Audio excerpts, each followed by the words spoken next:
आणि ठगच त्यांचं नावच ठगच होतं. तर ते ठग लोकांना ठगवण्यासाठी त्यांच्या जवळ जाऊन त्यांचे काही विशिष्ट मर्म दाबायचे आणि त्यांना बेशुद्ध करायचे. तर डोळे मिटलेले असताना सुद्धा तुम्हाला कळू शकतं की ती माशी आहे का डास आहे. पण तेच जर दुसऱ्या बाईच्या कुशीत दिलं तर त्याला ते कळतं कसं. त्याला मी केलेल्या स्पर्शानंतर मला ती अनुभूती होते की ज्याचं पोट खराब आहे त्याचं पोट जास्त दुखत नाही, तर डोकं जास्त दुखतं. रुजाकर मर्म, विषलग्न मर्म, सद्य प्राणहर मर्म आणि कालांतर प्राणहर मर्म. जगातला मी एकमेव माणूस आहे की 3.5 इंचाची सुई डोळ्यात घालतो आणि कुठेही रक्त येत नाही. असं म्हटलं जायचं की मेलेल्या माणसाला जिवंत करायची ताकद त्याच्यामध्ये होती. आणि त्याची काही उदाहरणं आहेत सुद्धा. डेप्युटी प्राईम मिनिस्टर आणि त्यांचे सुप्रीम कोर्टाचे चीफ जस्टिस ते माझे होस्ट होते. मी अनेक जोडप्यांची भांडणं सोडवले ती मर्म दाबून. नमस्कार मंडळी, आपण पाहत आहात आयुष्याचा खजिना आणि मी डॉक्टर सोनाली घाटणेकर. आपण या पॉडकास्टमध्ये वेगवेगळ्या शास्त्रांबद्दल माहिती जाणून घेत आहोत. आजही आपण अशाच एका प्राचीन शास्त्राविषयी माहिती जाणून घेणार आहोत. हे शास्त्र प्राचीन जरी असलं तरी आजही ते तितकंच प्रभावी आहे आणि ते म्हणजे मर्मचिकित्सा. आयुर्वेदामध्ये मर्मबिंदूंना खूप महत्त्व आहे. मग हे मर्मबिंदू म्हणजे नेमकं काय आणि शरीरावर त्याचा नक्की कसा परिणाम होतो हे आपण जाणून घेणार आहोत मर्मचिकित्सा तज्ज्ञ डॉक्टर हेमंत खेडेकर यांच्याकडून. सर, आपलं या पॉडकास्टमध्ये स्वागत आहे. सर, मला आयुर्वेदिक प्रॅक्टिशनर या नात्याने म्हणा किंवा आयुर्वेदामध्ये मर्मचा उल्लेख आहे त्यामुळे मर्मचिकित्सेबद्दल माहिती आहे. पण हे मर्म म्हणजे नेमकं काय आणि ते आपल्या शरीरावर कसा परिणाम करतात हे आमच्या प्रेक्षकांना तुम्ही सांगू शकाल का? येस, ह्याच्याबद्दल असं सांगता येईल की शरीरामध्ये स्पर्श ग्रहण केंद्र आणि स्पर्श प्रक्षेपण केंद्र म्हणजे ज्याला सेन्सॉर्स म्हणतो, रिसेप्टर्स म्हणतो, अशा प्रकारचे बायो रिसेप्टर्स आणि बायो सेन्सॉर्स आपल्या शरीरात असतात. आणि ते आपल्या अनेक तंतूंशी, अनेक नसांशी किंवा ज्याला आपण नाड्या म्हणतो त्या नाड्यांशी जोडलेले असतात. आणि ही जी काही इंटर कम्युनिकेशन सिस्टीम आहे अतिशय गुंतागुंतीची आहे, पण अतिशय प्रभावीसुद्धा आहे. तर त्यातली काही उदाहरणं मी नंतर देतो. पण त्याच्यामध्ये गंमत अशी होती की असं काही घडलं की जी गोष्ट शरीराच्या सेक्युरिटीला किंवा प्रोटेक्शनला विरुद्ध आहे किंवा त्याचं उद्देश जो आहे तो त्याला टिकवून ठेवण्याचा, त्याच्या विरुद्ध जर काही गोष्ट गेली तर लगेच ती बॉडी सिग्नल द्यायला लागते.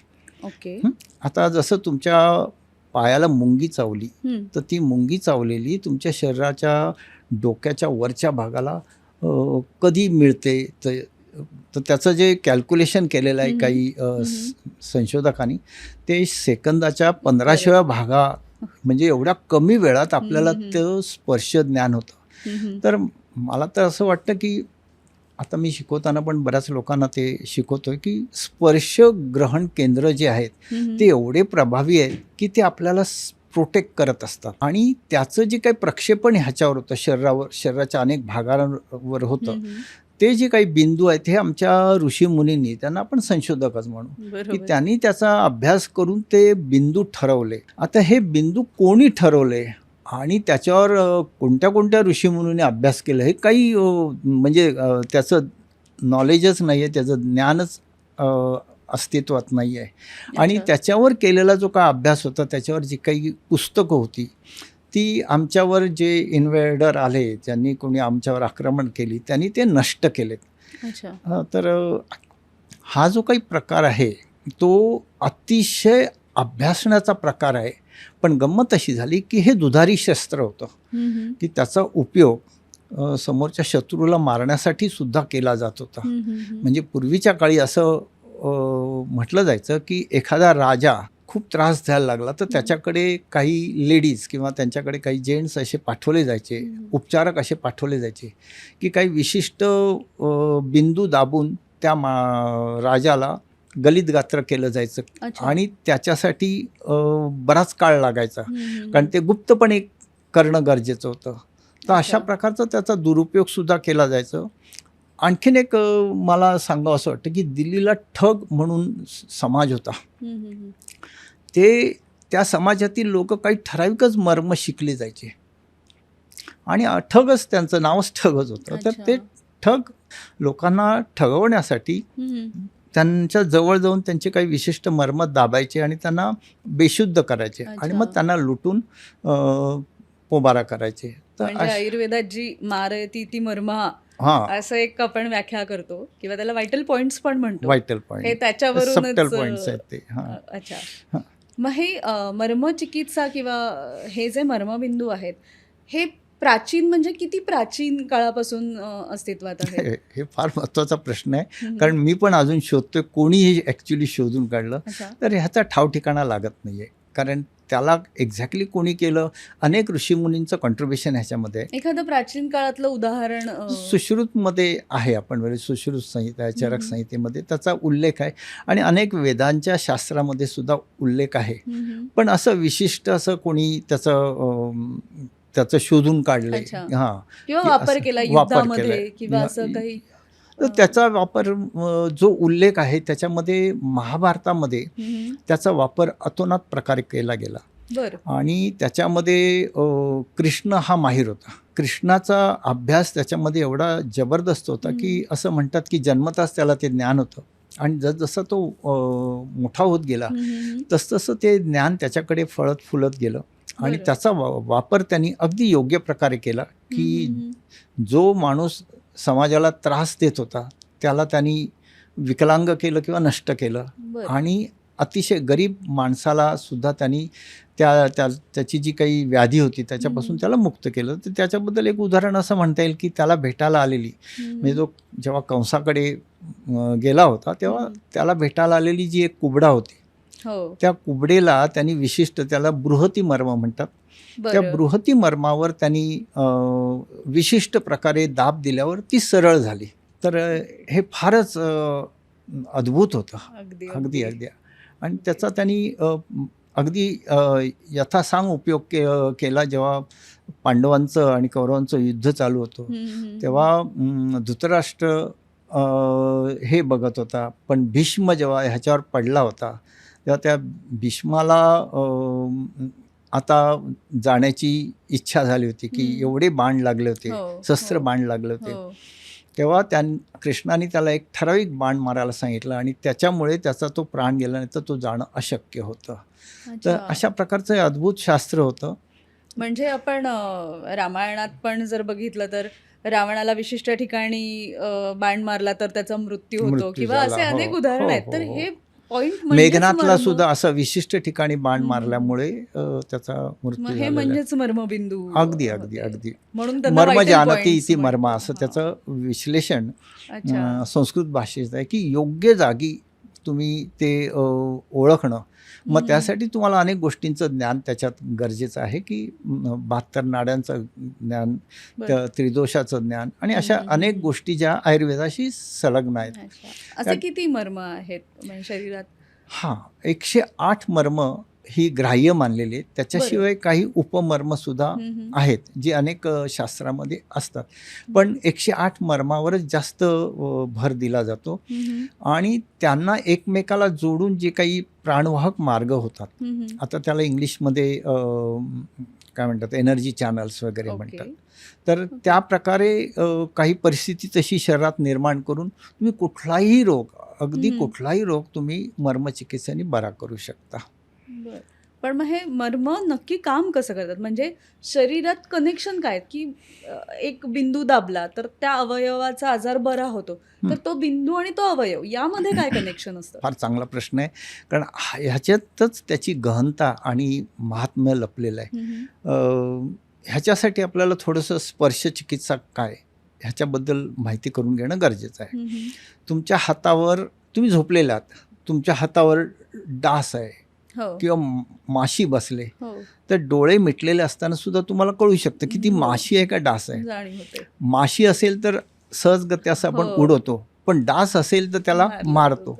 मग हे ज्ञान कसं होतं? हे तिथे काहीतरी रिसेप्टर्स आहेत, काहीतरी स्पर्श ग्रहण केंद्र आहेत, स्पर्श प्रक्षेपण केंद्र आहे. ते तुमच्या मेंदूला त्या प्रकारची सूचना करतात आणि मेंदू लगेच तो तात्काळ तसा आदेश देतो आणि त्याचं पालन शरीर केलं जातं. कारण त्याचा मुख्य उद्देश जो आहे तो शरीराचं प्रोटेक्शन, शरीराची सुरक्षितता ही फार महत्त्वाची मानली गेलेली आहे.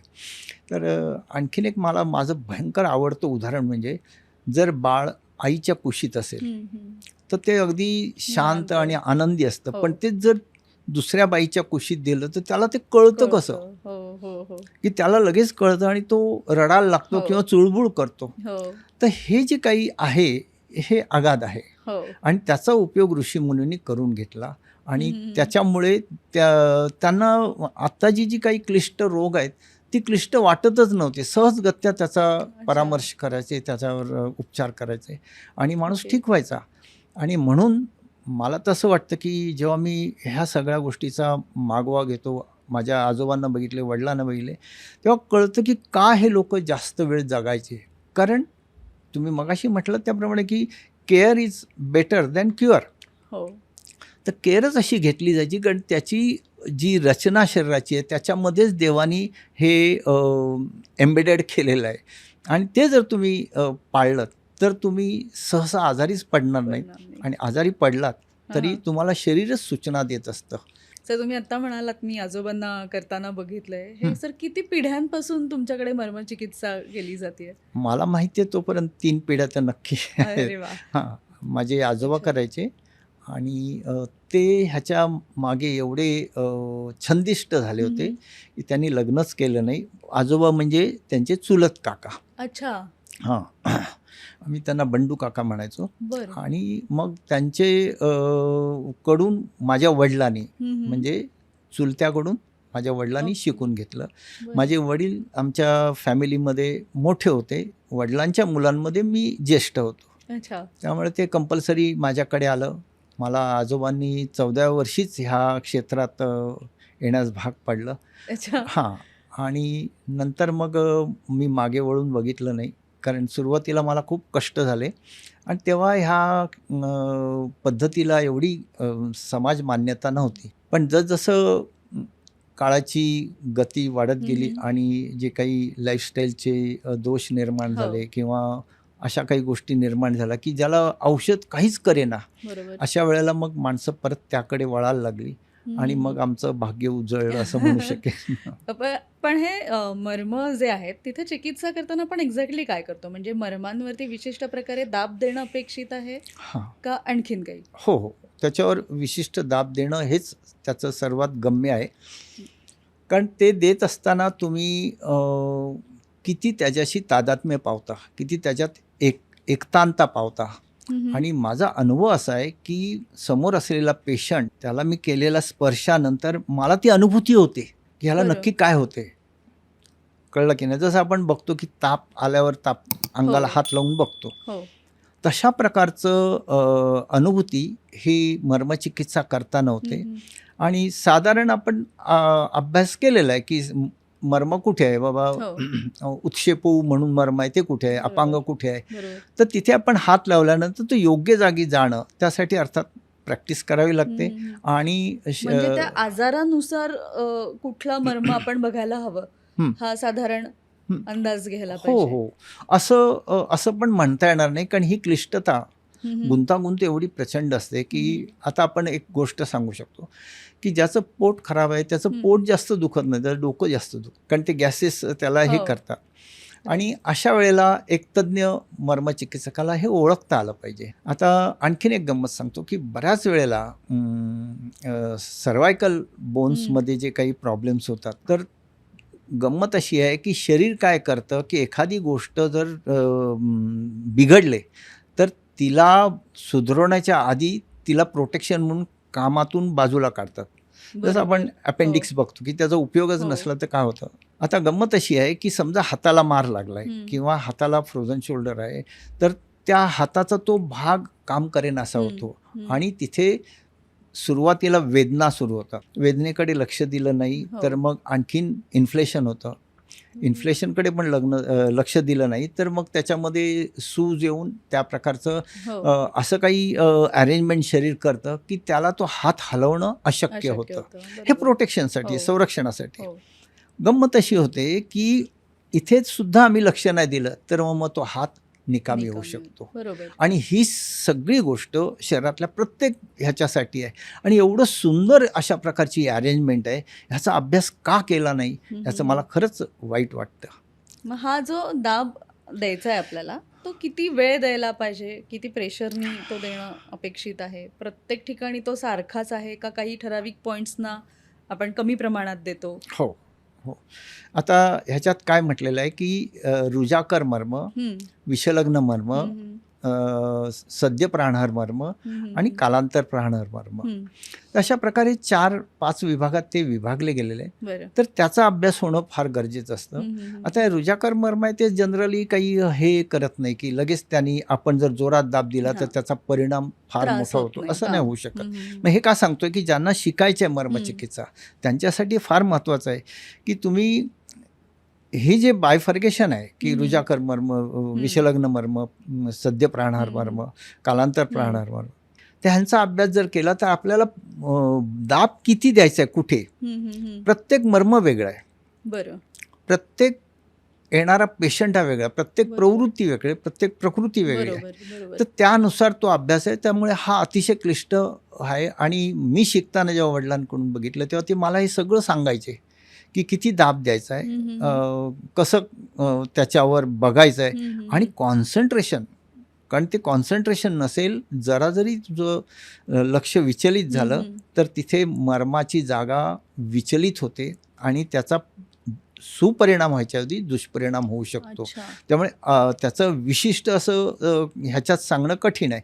पण ढोबळमानाने आपण म्हणू, हं, की हं. जिथे दाब दिल्यावर पेशंट विचलित होत नाही, अच्छा. म्हणजे तो दाब सुखकर दाब सुखकर आपण दाब. म्हणू हो, शकतो. हो. त्याला सहन होईल सहन होईल असं. इतपत. हां. आता आयुर्वेदामध्ये याचं वर्णन आहे. हं. आत्ताच तुम्ही म्हणालात, की पेशंट वेगळा असतो, प्रत्येक रुग्ण वेगळा आहे, त्याची प्रकृती वेगळी आहे.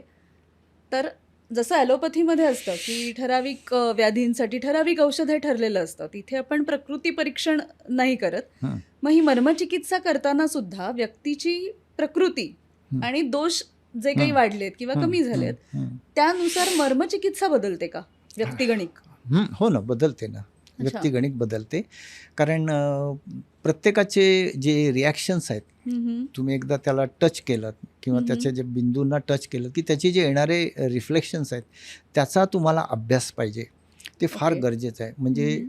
आज मला सांगायला खरंच बरं वाटतं, की डोळ्यावर ह्या प्रकारची मर्मचिकित्सा करणारा हं. जगातला मी एकमेव माणूस आहे, की अरे वाह! 3.5 इंचाची सुई डोळ्यात घालतो आणि कुठेही रक्त येत नाही. तर हा जो काही प्रकार आहे, हा मी स्वतः डेव्हलप केला. वडिलांकडून शिकल्यानंतर त्यांनी बरं. मला खूपच, म्हणजे आधी 15 वर्ष मला काही हात लावायला दिला नाही. हं, हं, हं, हं. आणि आज अनेक रुग्णांचं मी दृष्टी चांगली केलेली आहे त्याच्यामुळे. कॅटरॅक्ट असो किंवा हं, तुमचं हं, हं. मोतीबिंदू आणि हो. काचबिंदू असो, ह्याच्यामध्ये सुद्धा ह्याचा एक निदान इतर डॉक्टरांकडे जाण्याच्या आधी निदान ह्याचा उपयोग तुम्ही हं, करून हं, हं, बघावा. हं. नक्की फायदा होतो. सर, मी हे आज पहिल्यांदाच ऐकते, की आपण मर्मचिकित्सा करताना सुईचा पण वापर करतो. हां, हां. तर मला एक विचारावंसं वाटतंय, की मर्मचिकित्सा, ॲक्युप्रेशर आणि ॲक्युपंक्चर हे हं. एकच आहेत का त्यात फरक आहे? अगदी एकच आहेत. एका नाण्याच्या 2 बाजू आहेत. पण मर्मचिकित्सेला अनंत इतिहास आहे. म्हणजे नक्की त्यांनी त्याचं निर्मिती कोणी केली? हं, अनेक हं. ऋषीमुनींनी. आपल्याला माहीत असलेलं सुश्रुत आहे, चरक वगैरे हं, वगैरे हं. वगैरे. पण त्याच्याही आधी कितीतरी त्याचं हे झालेलं आहे, उत्थापन झालेलं आहे, त्याचा उपयोग झालेला हं, आहे हं. आणि त्याच्यावर संशोधन झालेलं आहे. पण कुठल्याही ऋषीमुनींनी कधी आपलं पेटंट घ्या किंवा रजिस्टर करा असला काही प्रकार नव्हता. ते जे बरोबर. काही करत होते ते समाजासाठी. आणि ही सगळी गोष्टी मी माझ्या आजोबांच्या वेळच्या लोकांकडे बघितली. हं, त्यांना हं. कुठल्याही प्रकारचा असा मोठेपणाचा भाव नव्हता आणि त्यामुळे त्यांनी केवळ समाजसेवा ह्या हं, दृष्टीनेच हं, केलं हं. आणि हं. उदरनिर्वाह त्या दोघे चालवावं असं काही तेव्हा नव्हतं.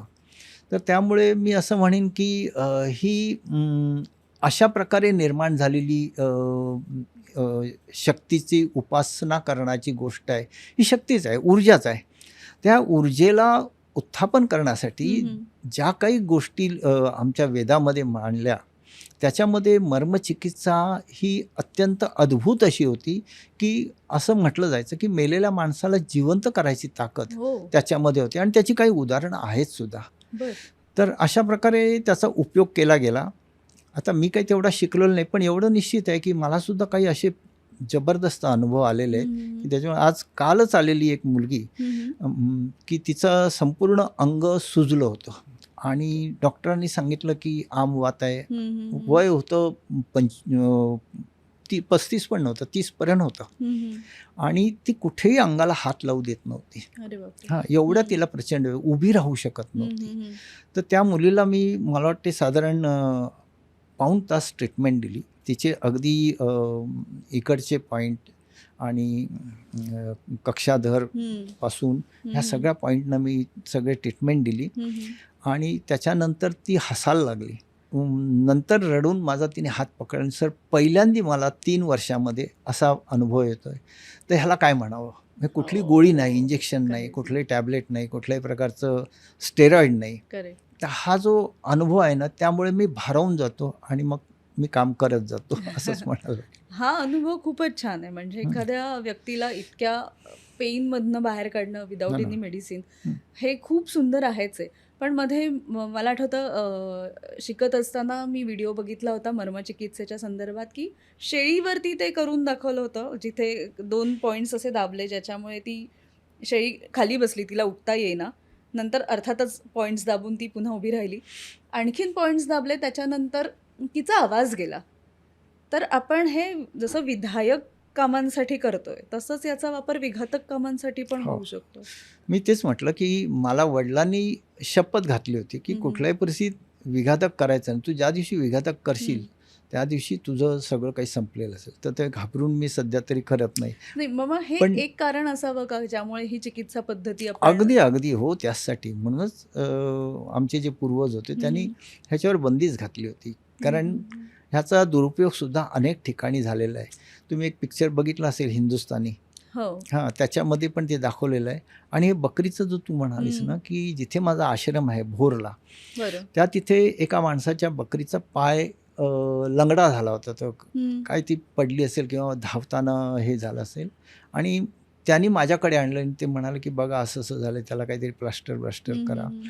आणि मग मी तिचा कोकुंदरे म्हणून आहे हम्म. आणि कटिक तरुणम म्हणून त्याची हो, नाव मला आहेत. नावं आठवत आहेत. तर त्याच्यावर मी ट्रीटमेंट केली आणि 2 मिनिटात ती चालायला लागली. तर अतिशय असं प्रभावी हे आहे की विश्वास बसणं कठीण आहे. खरंय, अनेक खरंय. ठिकाणी पण ह्याच्याबद्दल मला मुद्दामून उल्लेख करावासा वाटतो की मॉरिशसला जेव्हा मी गेलो तेव्हा तिकडचे डेप्युटी प्राईम मिनिस्टर आणि त्यांचे सुप्रीम कोर्टाचे चीफ जस्टिस हम्म. ते माझे होस्ट होते. बऱ्याच वेळेला त्यांनी मला तिथे बोलवलं आणि त्यांनी मला एकदा दाखवलं की सुश्रुत हा काही विशिष्ट हे वापरायचं, इन्स्ट्रुमेंट वापरायचं. हम्म. आणि ते इन्स्ट्रुमेंट बघितल्यावर मी एवढा भारावलो की त्यातलंच एक इन्स्ट्रुमेंट म्हणजे तू आत्ता जी म्हणालीस की मी सुई वापरतो, हो, ती हो. सुई सुश्रुत पण वापरत होता. हे कोइन्सिडन्स हो. होता. मी काही मुद्दामून असं त्याचा हे केलं, पण त्यांनी ते माझं दिलेला फोटो अजूनही माझ्याकडे आहे की हो. त्यांच्याकडे अनेक पुस्तकं आहे. म्हणजे 18,000 काहीतरी पुस्तकं त्यांनी त्याच्यावर हे केलेली आहेत हम्म. वेदामधली. तर त्यातला त्यांनी तो फोटो मला दाखवला आणि म्हणून त्यांनी मला एवढं सन्मानाने तिथे बोलवलं. आणि त्याच्यात म्हणजे असं काही मी ठरवून ते वापरलं नव्हतं. पण एवढं मात्र नशीब मला मुद्दाम सांगावसं वाटतं की मगाशी मला सांगायचा हे झाला होता की काही इन्स्ट्रुमेंट मी स्वतःच शोधून काढली आणि त्याचा उपयोग त्या बिंदूंवर दाब देण्यासाठी मी करतो, जिथे माझं बोटसुद्धा काम करू शकत नाही. अशा बरोबर. सूक्ष्म ह्याच्यावर हम्म. काही असे इन्स्ट्रुमेंट आहेत जे काम करतात. आणि त्याच्यामध्ये एक प्लास्टिकची जी फणी वापरतो आपण केस विंचरायला, त्या फणीचा उपयोग मी केला आहे. आणि डोक्याचे जे म्हणजे मायग्रेन आहे किंवा एपिलेप्सी आहे किंवा अर्धशिशी वगैरे आहे, हो. तर सीमांतक पॉईंट म्हटलेले आहेत. हो. हां, त्या सीमांतक पॉईंटवर विशिष्ट दाब देऊन जर ते आपण केलं, त्याच्यानंतर अधिपती आहे, हो.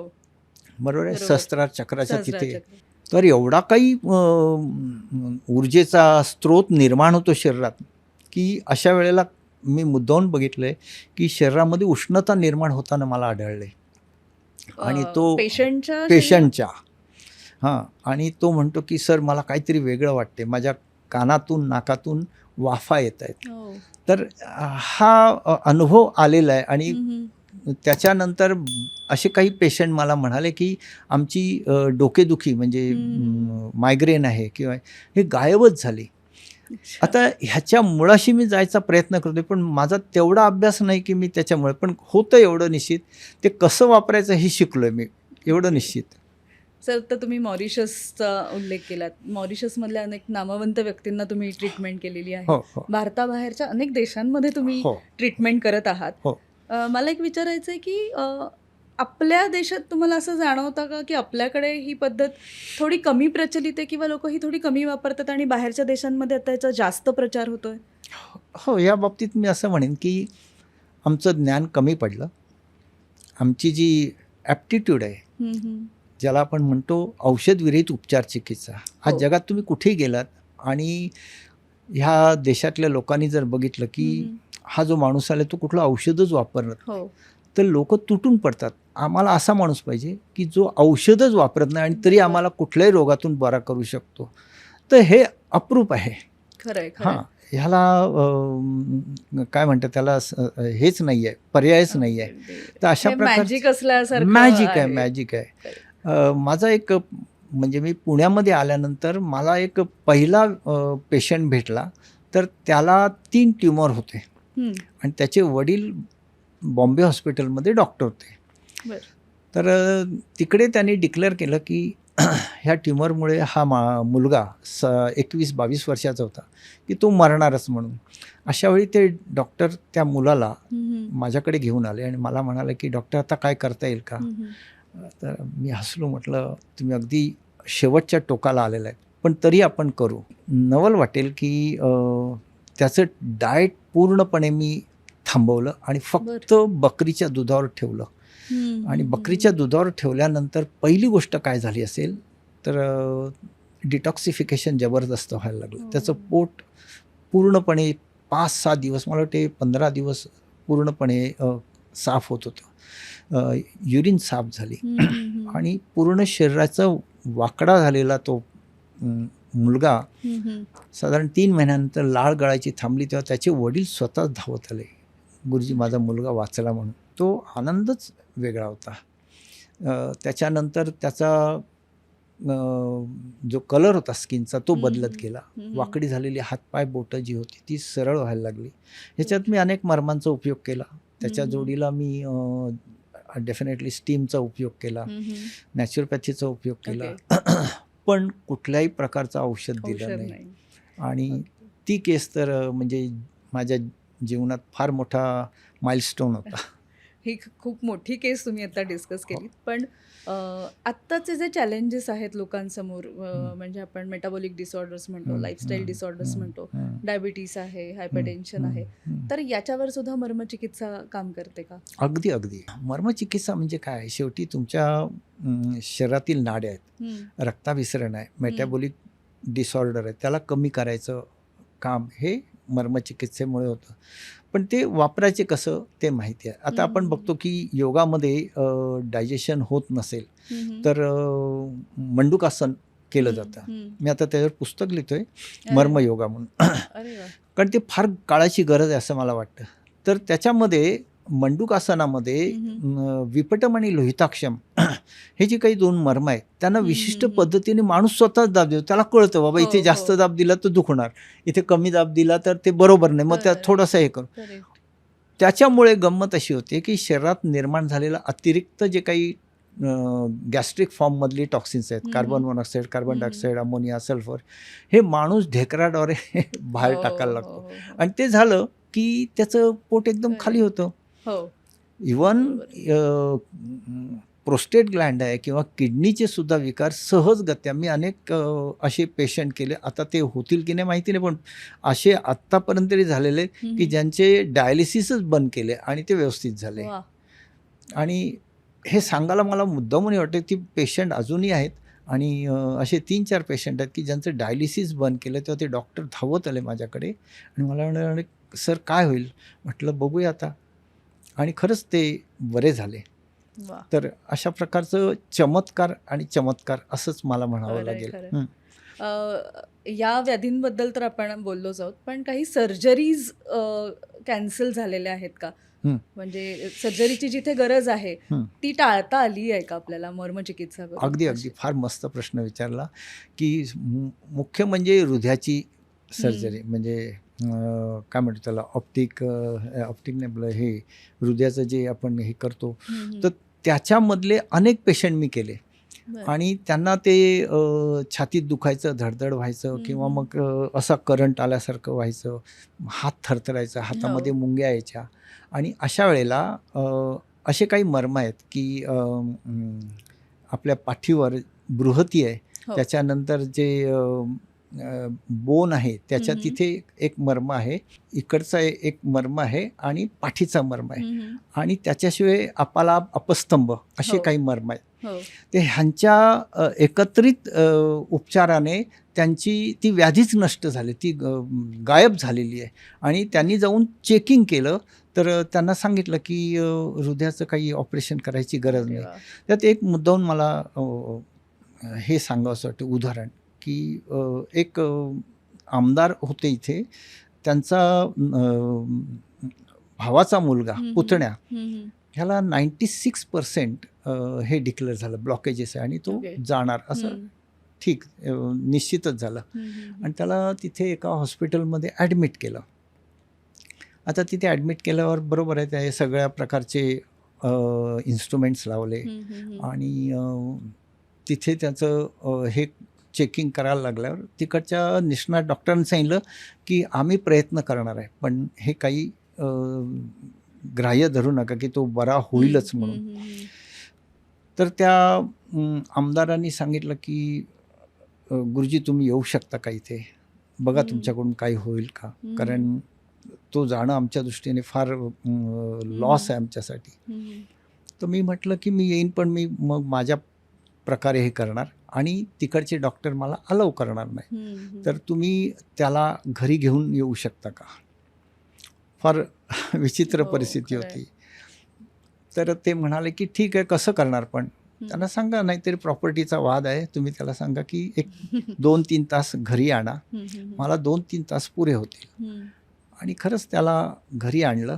घरी आणल्यानंतर तो येईपर्यंत मी काही विशिष्ट जडीबुटीचे हे तयार करून ठेवलं, कषाय वगैरे.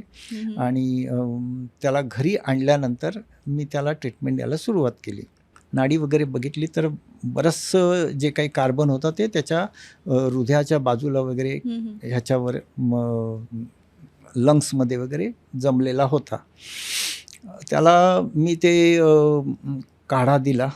त्याच्यानंतर त्याला तहान लागल्यावर मी त्याला 3.5 लिटर उसाचा रस प्यायला दिला. त्याच्या आधी त्याला कडूगूळ आणि कडुलिंबाच्या पानाच्या गोळ्या ह्याच्यात बनवल्या होत्या गुळामध्ये, त्या खायला दिल्या. त्यामुळे अपेक्षेप्रमाणे त्याला प्रचंड तहान लागली. ते प्यायल्यानंतर आधीच मी अरेंजमेंट केली होती, एक बालडी आणून ठेवली होती, त्याच्यामध्ये त्यांनी भडाभड उलट्या केल्या, जे प्यायलेलं सगळं होतं ते.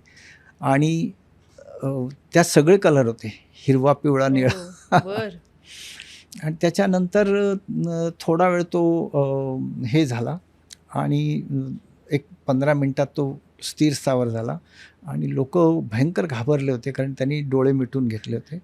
पण साधारण अर्ध्या तासात तो पूर्णपणे स्थिर स्थावर झाला आणि सरळ उठून चालायला लागला. त्याला 2 पायऱ्यासुद्धा चढता येत नव्हत्या. तो 27 पायऱ्या चढला आणि उतरला. आणि ही सुद्धा एक केस माझ्या जीवनामध्ये फार मोठी आहे. त्यावेळेला बरेच लोक उपस्थित होते हे बघायला. आणि त्याचं खरंच म्हणजे कशात वर्णन करू ते विशेष आहे. पण रोजच्या आयुष्यात आपल्या आपण वेगवेगळ्या क्रिया करत असतो. आता तुम्ही योगाबद्दल म्हणालात की ठराविक योगासनांमध्ये ठराविक मर्मांची चिकित्सा किंवा त्याच्यावर दाब आपोआप पडतो. असंच रोजच्या व्यवहारात पण आपल्या हालचालीत पण असं काही होतं का की मर्मांवरती आपोआप दाब पडला जातो आणि आपली हेल्थ मेंटेन करायला आपण म्हणू शकतो की मदत होते. येस. आता जनरली बघा की गृहिणी असतात, त्यांना कमरेचा त्रास होणं हे क्रमप्राप्तच असतं की एक तर डिलिव्हरीमुळे किंवा त्यांच्या जे काही घरातलं त्यांची जी ही असते रोल असतो तो फार महत्त्वाचा असतो. आणि अशा वेळेला ते कमरेचा वापर श्वसनाशी निगडीत न करता घाईघाईत करत असतात. आणि ही गोष्ट आपण जर ती मर्मचिकित्सा आणि योगा एकत्र आणली तर तुमचं गेलेलं ऊर्जा, शक्ती हम्म. किंवा गेलेली तुमची जी इलॅस्टिसिटी आहे, इम्युनिटी आहे, ही हम्म. परत आणू शकतो. की अर्ध सेतुबंधासन बरोबर. किंवा अर्ध नटेश्वरासन, ह्याच्यामध्ये तुमचं हे आहे, इकडचे जे मर्म आहेत, कटिक तरुणम, त्याच्यानंतर नितंब, पार्श्वसंधी आणि कुकुंदरी, अशी 4 मर्म आहेत. ह्या 4 मर्मांवरच नेहमी तो हे होतो, आघात होतो आणि त्यामुळे कमरेचं जे स्ट्रक्चर आहे ते बदलतं आणि दुखायला लागतं. अच्छा. ते पेन म्हणजे दुखणं हे बॉडी सिग्नल देत असतं. बरोबर. आणि तुम्ही करून बघा, मला पूर्ण खात्री आहे की अर्ध नटेश्वरासन केल्यानंतर ती मर्म अशी काही जागेवर बसतात की त्याला तोड नाही आहे आणि तुमचं ऑपरेशन टळतं. आणि ह्या अरे वा. प्रकारे पण एवढं निश्चित हे सांगत असताना की तुम्हाला श्वसनाचं तारतम्य बाळगावं लागतं. की wherever your body is getting squeeze, you have to breathe out. Okay. आणि wherever it is getting stretch, you have to breathe in. तर अशा हम्म. प्रकारे ही मर्म अशी काही मस्तपैकी जागेवर बसतात की हे दुखायचं थांबतं. पण मग नॅचरली जिथे पेन होतं आपल्याला ते मर्मांच्याच ठिकाणी होतं का? मर्माच्या ठिकाणी होत नाही, पण मर्माची हे पॉईंट्स असे आहेत की तिथे ते सिग्नल देतं. हे जंक्शन आहेत आणि जंक्शन असल्यामुळे तो माणूस आपसुकच, ते मला सांगायचं राहिलं की आपलं डोकं दुखायला लागल्यावर आपण गळ्याला हात लावतो का? नाही, आपण डोक्याला असा हात हो. लावतो. आणि ती विशिष्ट जागा दाबणं ही शरीराने दिलेली सूचना आहे. आता हे हां, ते पॉईंट दाबतो. बरोबर. किंवा तुम्ही आता एक सुंदर उदाहरण देता येईल की आपल्या घरी पाहुणे आले आणि लेडीज अगदी उत्साहित होतात.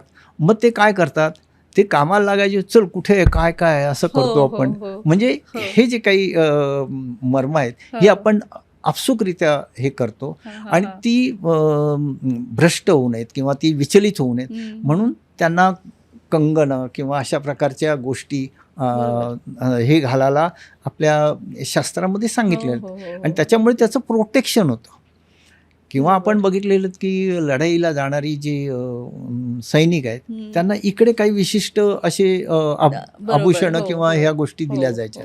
त्यामुळे त्या मर्मांचं संरक्षण व्हायचं आणि ते जास्त वेळ त्याचा उपयोग करता येऊ शकायचा. म्हणजे जे काही अलंकार आपल्याकडे सांगितलेत किंवा आपण टिकली लावतो, इथे कुंकू लावतो, पूर्वी कुंकू लावायचे, कानातले घालतो, बांगड्या घालतो, पैंजण फॉर दॅट, तर हे सगळं मर्मांशीच रिलेटेड आहे. सगळं मर्मांशी रिलेटेड आहे. म्हणजे आपण बघतो की वाक घालणं किंवा इथे त्या प्रकारची आभूषणं घालणं किंवा गळ्यात सुद्धा आभूषणं घालणं, ह्याचं सुद्धा त्याच्यामागे शास्त्र आहे आणि या शास्त्राचा आम्हाला विसर पडला.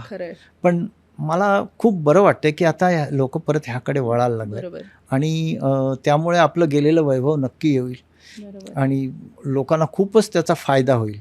आजच्या ज्या युगामध्ये आपण बघतोय की औषधाचा जो साईड इफेक्ट हा का झालाय, कारण माणसाची प्रवृत्ती अतिरेक करायचा. आज कुठल्याही गावात गेलं की एखाद्या बाईचं डोकं दुखायला लागलं तर ती म्हणते 5 पैशाची गोळी आण, क्रोसिन आण वगैरे.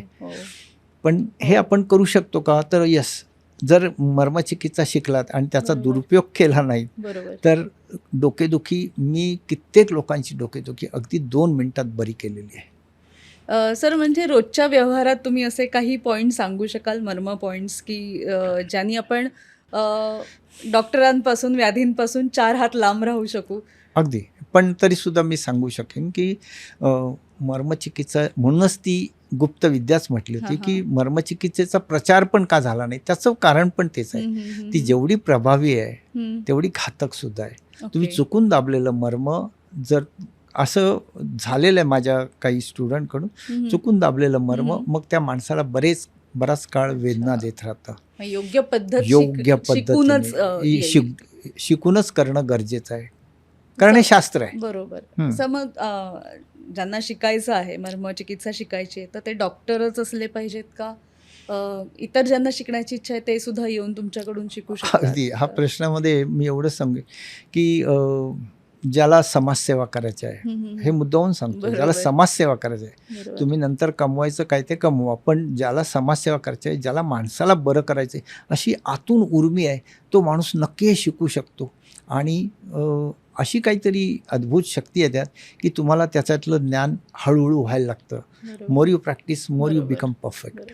येस. आपण जेव्हा आयुर्वेदामध्ये स्वस्थ माणसाची व्याख्या बघतो तेव्हा म्हणतो की प्रसन्न आत्मा इंद्रिय मनः बरोबर. हा एक तिथे येतो शब्द. तर जसं आपण शरीरावरती या ट्रीटमेंट्स करतोय मर्म चिकित्सेद्वारे, तसं मनावर सुद्धा चिकित्सा करू शकतो का? कारण आजकाल आपण बघतो की स्ट्रेस लेवल किंवा धावपळीचं आयुष्य इतकं आहे की त्यामुळे मनाचे आजार जास्त वाढलेले आहेत. बरोबर आहे. तर ते सुद्धा आपण या चिकित्सेद्वारे अगदी अगदी त्यात अनेक मर्म अशी आहेत की शृंगटकानी आहे, फणा मर्म म्हणून आहे, किंवा मन्य आहे, नीला आहे.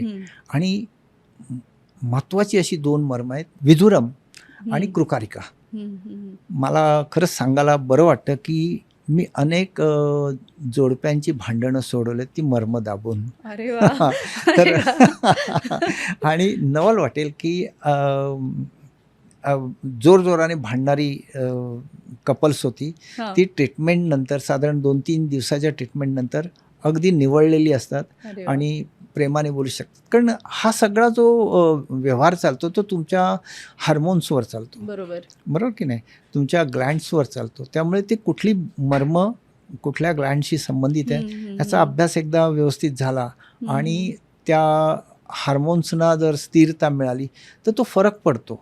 बरोबर. तर अशा प्रकारचं मी दिल्लीला एक प्रोग्राम घेतला होता. तेव्हा काही राजकारणी उभे होते, तर ते मला ह्याने विनोदाने म्हणाले की why can't you go to Pakistan and convert their mind. So this is happen actually. Okay okay. येत्या काही वर्षात म्हणजे आज मर्मचिकित्सा ज्या ठिकाणी आहे तर येत्या काही वर्षात तुम्ही तिला कुठे बघता? असे पण 5 वर्षात, पुढच्या 5 वर्षात मर्मचिकित्सा कुठे असावी असं तुम्हाला वाटतं?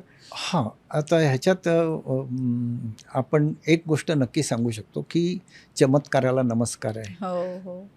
जे कोणी माझ्याकडे शिकायला येतात ते ह्या प्रकारचा चमत्कार करू शकले, त्याच्यामध्ये पूर्णपणे झोकून देऊन काम करू शकले. तर मला तेच मगाशी पण मी विचार करत होतो की वेळ लागणार नाही आहे. आपण पूर्ण सिनारिओ बदलू शकतो, परिस्थिती बदलू शकतो.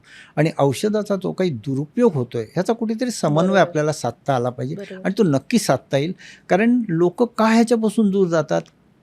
कारण त्यांचं आज डोक्यावर त्यांच्यावर आघात केलेला आहे की Quick औषधा results पाहिजेत हां, आपल्याला. नाही, क्विक रिझल्ट्स नाही, औषधाशिवाय रिझल्ट येऊ शकत नाही. कुठेतरी औषध पाहिजे. तर ही जी काही संज्ञा आहे ती मर्मचिकित्सा येत्या काळात बदलून टाकेल आणि नक्कीच चांगले गोल्डन डेज येतील ह्याच्याबद्दल मला पूर्ण खात्री आहे. खूपच वेगळ्या विषयावर आज आपण चर्चा केलेली आहे. खरं तर मर्मविज्ञान हे ऐकून माहिती आहे, पण आज तुम्ही ते इतक्या विस्तृतपणे आमच्या प्रेक्षकांना सांगितलं. प्रेक्षकांपैकी काही जणांना जर तुमच्याकडून ट्रीटमेंट घ्यायची असेल तर त्यांनी तुम्हाला कसं कॉन्टॅक्ट करावं किंवा कुठे यावं? नाही, मी आता सध्या वाकडला माझं हे आहे, क्लिनिक आहे. त्यानंतर हिंजेवाडी आय टी पार्कच्या तिथे एक सेंटर आम्ही ओपन केलेलं आहे. आणि बाकीचे बरेचसे परदेशात आहेत.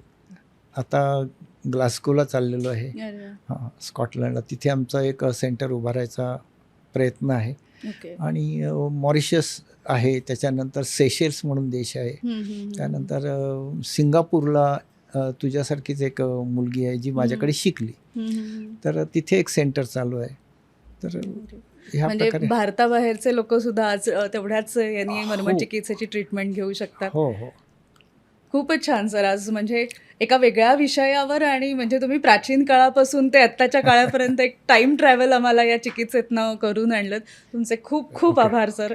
खूप छान माहिती आणि खूप प्राचीन विद्येचं आज तुम्ही आम्हाला ज्ञान दिलं, त्याबद्दल खूप धन्यवाद. Okay, thank you. मर्मचिकित्सा ही मॅजिकल जरी असली तरी त्याच्यामागे शास्त्र आहे. ते जितक्या विधायक पद्धतीने काम करतं तितकंच ते विघातक पद्धतीने सुद्धा काम करतं. म्हणून ते योग्य गुरूंकडून शिकणं अत्यंत गरजेचं आहे. आजचा पॉडकास्ट आवडला असेलच, लाईक करा, तुमच्या मित्रांना नातेवाईकांना शेअर करा. पुन्हा भेटूया आयुष्याचा खजिनामध्ये. तोपर्यंत आनंदी रहा, हसत रहा. धन्यवाद.